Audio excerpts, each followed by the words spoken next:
ప్రభు యేసుక్రీస్తు నామములో మీ అందరూ పొందనాలు. దేవుడు స్తోత్రాలు. దేవుని మాటలు విందాం, శ్రద్ధగా విందాం. దేవుడు అబ్రాముని పిలిచాడు.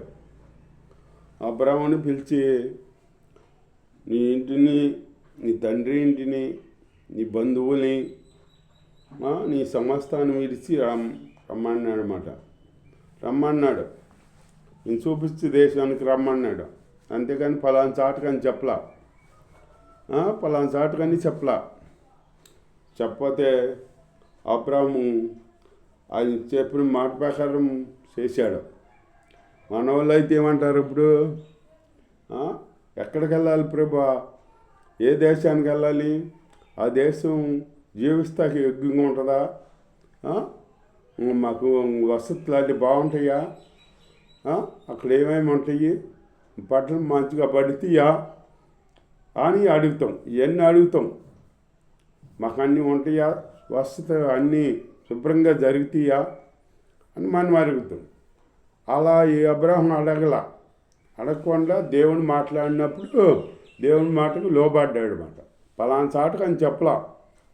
పలానా చాటుకు అని చెప్పకపోతే ఎట్లాగా వెళ్ళేది? ఇప్పుడు ఇటు గుడివాడ వెళ్తున్నాం అనుకో, గుడివాడలో మధ్యలో దిగాలనుకో పలానా ఊరు అని చెప్పాలి కదా. కండక్టర్కే చెబితే మనల్ని దింపుతాడు. పలానా ఊరని అక్కడ చెప్పలా. పలానా చాటుకని చెప్పలా అబ్రాహ్మకి. అలాగే మనం పలానా ఊరు చెప్పకపోతే ఎలా దింపుతాడో? దింపుడు కదా. అట్లాగే మన వాళ్ళు అయితే ఇట్లాగా పలానా చాటుకి పలాని దిక్కునికి రామని మన వాళ్ళు చెబితే మనం వెళ్తాం. అంతేగాని చెప్పకుండా వెళ్ళం కదా. అట్లాగే ఇక్కడ దేవుడు చెప్పాడు. చెప్తే పలానా నేను దేశానికి రమ్మన్నాడు. రమ్మంటే ఇంకా అబ్రాహము ఎదురు చెప్పకుండా ఆయనకి లోబడి, దేవుడు నన్ను పిలిచింది దేవుడు, గొప్ప దేవుడు, నాకు తోడుగా ఉంటాడు, ఆయనే నాకు ఉండవలసిన ప్రదేశం అన్నీ చూపిస్తాడు అన్న నమ్మకం కలిగి ఆ బిడ్డ విన్నాడనమాట. దేవుని మాట విని ప్రయాణం అయ్యి శారా అబ్రాహము ఇద్దరు కలిసి వస్తుంటే వాళ్ళ వెనకాల లోతు అని ఒక ఆయన ఉన్నాడు. ఆ లోతు కాడ వాళ్ళతో కలిసి వచ్చాడనమాట. బాబాయ్ నేను కాడ వస్తాను మీతో అని వచ్చాడు. వస్తాను సర్లే అని ముగ్గురు వెళ్ళారు. వెళ్ళి ఒకసాటికి వెళ్ళి హాయికి బేదేలకి మయాన గుడారం వేసుకున్నాడనమాట. ఈ అబ్రహాము జీవించిన దినాలన్నీ ఈ గుడారాలే వేసుకుని గుడారంలోనే జీవించాడు. ఎందుకంటే గుడారాలు ఎత్తుకు జీవించాడో మనకి ఇది శాసనయుక్తం కాదు ఈ లోకం. గుడారాలు వేసుకుని మళ్ళీ దేవుడు ఎక్కడికైనా రామంటే అక్కడికి వెళ్ళాలి అని గుడారం వేసుకుని ఉన్నాడనమాట. మన వాళ్ళు అయితే ఇప్పుడు ఎక్కడ ఉండాలి ఏంటి, మాకు మంచి గృహం లేదు, ఏమీ లేదు అని అడుగుతారు. గృహం కావాలి ఉండటానికి అని అడుగుతారు మన వాళ్ళు అయితే ఆరాలు. దేవుని స్తోత్రం. అట్లా అబ్రాహము అడగకుండా గుడారం వేసుకుని ఉన్నాడనమాట. అప్పుడు దేవుడు చూపించిన దేశంలో ఉన్నాడు కాబట్టి, దేవుని మాటకు లోబడ్డాడు కాబట్టి అబ్రాహముని అధికంగా దీవించాడనమాట. గొడ్లు ఆవులు అన్నీ పశువు సంతానం అంత పంట భూ సంతానం అన్నీ ఆస్వాదించాడనమాట. వెనకాల లోతు కాడ వచ్చాడు కదా. ఈ లోతుకి కాడ ఆయన ఉన్నాయి సంతానం పెరిగింది. మరి ఆయన అంటూ వచ్చాడు కదా అబ్రాహం అంట. ఆయనకి ఆస్తి సమృద్ధిగా ఇచ్చాడు దేవుడు. దేవుని స్తోత్రం. దేవుని మాట వింటే అలా సమృద్ధిగా మనకి ఇస్తాడనమాట. సమృద్ధిని ఇస్తాడు. సమృద్ధించే దేవుడు మన దేవుడు. సంపదలు గనిది మన దేవుడు. ఆశీర్వాదకర్త. ఆయన మాట వినాలి. ఇంటే మనం అంత ఆశీర్వాదంగా ఉంటాం అన్నమాట. ఆయన మాట వినకుండా మనం చేస్తున్నాం కాబట్టి ఇట్లా ఉంటున్నాయి మన జీవితాలు. ఆయన మాట వినాలి. ఆయన మాట విని ఆయన చెబితే నేను చూపించే దేశానికి రమ్మని ఈ అబ్రహాంతో చెబితే మాట్లాడకుండా వచ్చేసాడనమాట. పలానా చాటుకి ఎక్కడికి వెళ్ళాలి ప్రభా, ఏంటి ప్రభా, అక్కడ ఏమన్నా వసతులు ఉంటాయా, నేను బతుకుతాకి ఆధారం ఉంటుందా, ఇవన్నీ ఏం అడగల అబ్రాహం అడగల. దేవుడు పిలిచిన వాడు నమ్మదగిన వాడు, ఆయన కార్యం చేస్తాడు, నాకు అన్నీ ఇస్తాడు అని నమ్మాడు అబ్రాహం. నమ్మి అప్పుడు దేవుడు అబ్రాహాముని మాట విన్నాడు కాబట్టి అబ్రాహాముని అధికంగా ఆశీర్వదించాడనమాట. ఈ పక్కన లోతుగాడ ఉన్నాడు కదా, లోతుగాడ ఆశీర్వదించాడు. ఇద్దరు పశువులు మందులు అన్నీ కలిగి ఉంటే పనులు కాడ మళ్ళీ వీళ్ళకి పనులు కాడ ఉంటుంటే ఒకసారి దేవుని స్తోత్రం, ఈ అబ్రాహం పని వాళ్ళకి లోతు పని వాళ్ళకి గొడవలు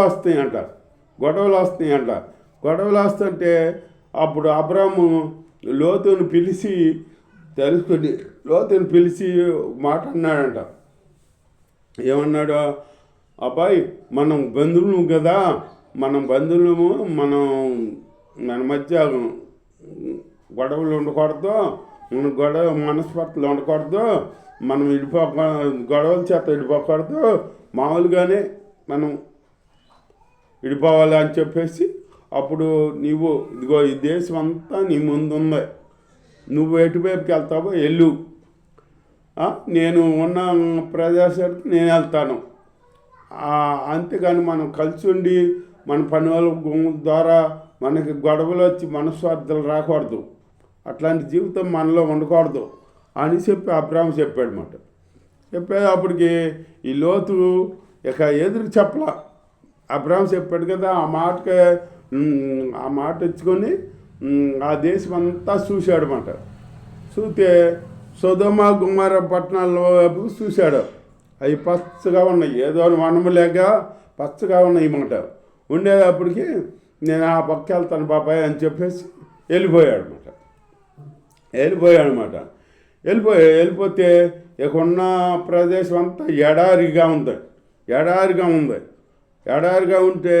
ఆ ఎడారిగా ఉన్న ప్రదేశానికి వెళ్ళాడు అబ్రాహము. వెళ్ళేటప్పటికి అప్పుడు దేవుడు ఉన్నాడు కదా, దేవుడు అబ్రాహముని అధికంగా ఆశీర్వదించాడనమాట. దేవుడి స్తోత్రం. దేవుడి మందు ఉంటే దేవుడిని మాట విని దేవుడిలో చెప్పినట్టు చేస్తే మనకి లోబడితే దేవుడికి లోబడాలి. అంతేగాని ఇప్పుడు దేవుడికి లోబడకుండా దైశాఖలు లోబడకుండా ఎవరాన్ని చెబితే నువ్వేంటి నాకు చెప్పేది, నాకు తెలుసు, నాకు అన్నీ తెలుసు, నేను చేయగలను అని అంటాం మనం. అట్లా కనుకుండా మనం లోబడే జీవితం కలిగి ఉండాలి అన్నమాట.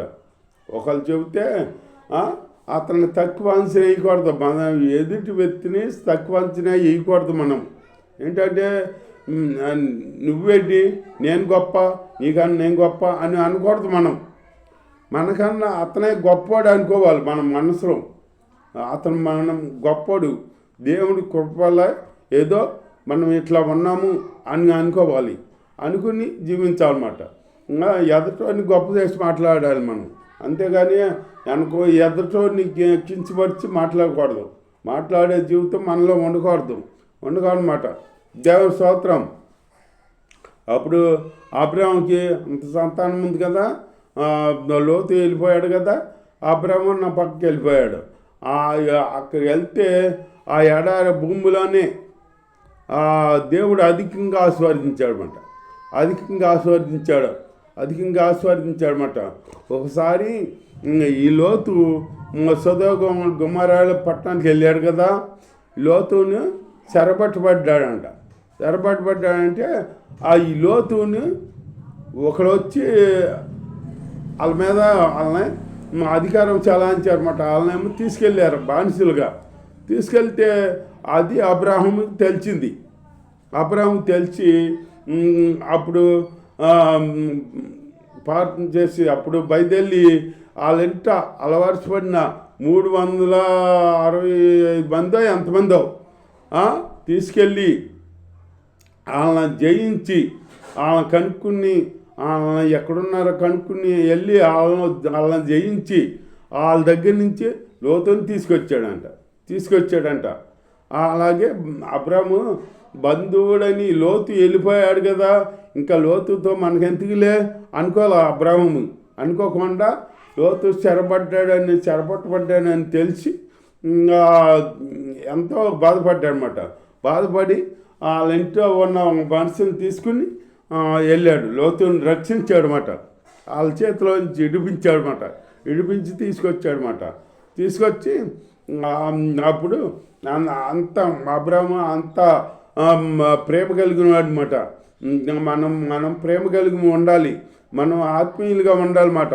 ఆత్మీయులు మనం అట్టా గుండె పెట్టులుగా మనం జీవించాలన్నమాట. అట్లాంటి జీవితం అబ్రాము దేవుడికి లోబడే జీవితం కలిగి ఉన్నాడు కాబట్టి అబ్రాముని అధికంగా ఆస్వాదించాడు దేవుడు స్తోత్రం, హల్లెలూయా. అట్లాగే తను ఎంతో ఆస్తి ఉంది కానీ గృహం మట్టికి లేదు. ఎక్కడికి వెళ్ళినా గుడారం వేసుకుని ఆ గుడారంలో ఉండేవాడు మాట. ఒకసారి కరువు వచ్చింది. ఒకసారి అబ్రాహ్మణ్ దగ్గర కరువు వచ్చేటప్పటికి అబ్రాహ్ము ఈ ఒక దేశానికి వెళ్ళేటప్పటికి అక్కడ వాళ్ళు మంచి వాళ్ళు కాదని అబ్రాహ్ము ముందే గ్రహించి ఈ శారాతో చెప్పాడనమాట. ఏమని? శారా సక్కనదని తెలిసి వాళ్ళు అక్కడ వాళ్ళు మంచి వాళ్ళు కాదు, ఏదో ఒకటి చేతారా అని చెప్పి శారాని అన్నాడు, నీవు నా సెల్లు అని చెప్పన్నాడు. అంటే అబ్రాహ్ము మనసులో ఏమనుకున్నాడంటే, ఈవిడ నా భార్య అని చెప్తే ఆవిడ చక్కంది కదా, ఆవిడ నిమిత్తం నన్ను చంపుతారేమో అనుకుని సెల్లు అని చెప్తే ఇతను ఏం చేయరని చెప్పేసి నాకు నువ్వు సెల్లు అని చెప్పు అని చెప్పాడనమాట. ఈ సహాయం నాకు చెయ్యి అని చెప్పాడనమాట. చెప్తే మట్టుగా ఆ దేశం వెళ్ళినప్పుడు వాళ్ళు అడిగితే అట్టగా చెప్పింది మా అన్నాన్ని చెప్పేటప్పటికి వీళ్ళు ఏం చేశారు, ఆ రాజు ఎలిమిక రాజు శారాన్ని చెరబట్టాడు అనమాట. ఇంటికి తీసుకెళ్ళేటప్పటికి అప్పుడు అట్లా ఉండేటప్పటికి తీసుకెళ్ళి వివాహం చేసుకుందాం అన్నట్టుగా తీసుకెళ్ళి ఇంట్లో పెడితే ఆ రేత్రి దేవుడు మాట్లాడాడు. నీవు జాగ్రత్త, నీ దగ్గర ఉన్నది ఒకని భార్య, ఆవిడ విషయంలో నువ్వు చచ్చిన వాడిపోయి అని చెప్పాడనమాట. నువ్వు చచ్చిన వాడిపోయి జాగ్రత్త సుమి ఆ విషయంలో అని చెప్పాడు. ఆవిడ్ని తీసుకెళ్ళి అప్పచెప్పు, అతను నీ కొరకు ప్రార్థన చేస్తాడు. నువ్వు అప్పచెప్పలేదు అనుకో, నీకు ఎంతో విపక్తి పోతుంది. మీ ఆడవాళ్ళందరూ గొడ్డుమూతోళ్ళు అవుతారు, సంతానం ఉండదు. నేను అట్లా చేస్తాను, నువ్వు ఆ మాటని తీసుకెళ్ళి ఆవిడ్ని అక్కడ ఆయనకి అప్పచెప్పేసేయి అని చెప్పాడనమాట దేవుడు స్తోత్రం, హల్లెలూయా. అప్పుడు ఎలిమెక వచ్చి అప్పుడు చెప్పాడనమాట. ఏంటని ఆ రాజు వచ్చి అప్పుడు అబ్రాముని, నువ్వు చేసిన పని ఏంటి, నువ్వు నా చెల్లి అని చెప్పావు కదా, నీ చెల్లి అని చెప్పావు, ఆవిడ నీ చెల్లి అనుకుని నేను తీసుకెళ్ళానా అని చెప్పేసి, ఇంత భక్తి నా పేందుకు రప్పెత్తాక నీకు ఇది న్యాయమా అని చెప్పేసి అప్పుడు చెప్పి శారాన్ని తీసుకొచ్చి అబ్రాముకి అప్పచెప్పాడనమాట. అట్లాగే దేవుడి బిడ్డలుగా మనం ఉంటే మన జోలికి వస్తాకి ఎవరైనా భయపడతారు. మన జోలికి వచ్చారనుకో, మనల్ని అన్నారనుకో, మనం ఏమనకూడదు, మనం బతిమాలుకోవాలి. అంతేగాని మనం ఏమనుకోవద్దు. వాళ్ళు అంటారు అని వాళ్ళే వెళ్ళిపోతారు. మేమే మౌనంగా ఉండాలి. వెళ్ళినాక ప్రార్థన చేసుకుంటే దేవుడే మాట్లాడతాడు వాళ్ళతో. దేవుడే మా పక్షని వాళ్ళు మా శత్రు మిత్రులుగా మారుతాడు దేవుడు. మన పక్షాన్ని యుద్ధం చేసేది దేవుడే, మన దేవుడే. అంతేగాని మనం దేవుని స్తోత్రం, ఈ వాక్యం దేవుని